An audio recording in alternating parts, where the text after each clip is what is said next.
Hebu angalieni double speak. Yaani huyu muungwana Ruto amekuwa mtu wa ajabu.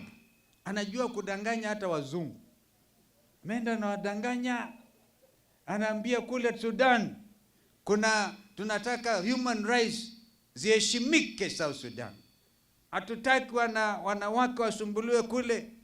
Hatutaki mauaji.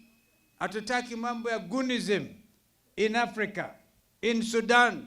Na huku nyumbani tunajua kwamba kikundi cha RSF hata huenda, and we are investigating this matter positively, quickly, huenda pengine wao wanapatiwa silaha za watu wa Kenya waende wakapigane nazo Sudan. Tunajua kwamba dhahabu inayotolewa Darfur inapitia hapa uwanja wetu wa ndege Jomo Kenyatta International Airport kupelekwa Uarabuni, and they change the rules of origin, ionekana kama ni dhahabu ya Kenya.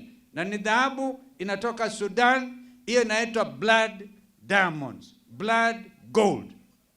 Kwa hiyo mambo ni ajabu ya. Serikali hii kuna kila sababu wapelekwe nyumbani.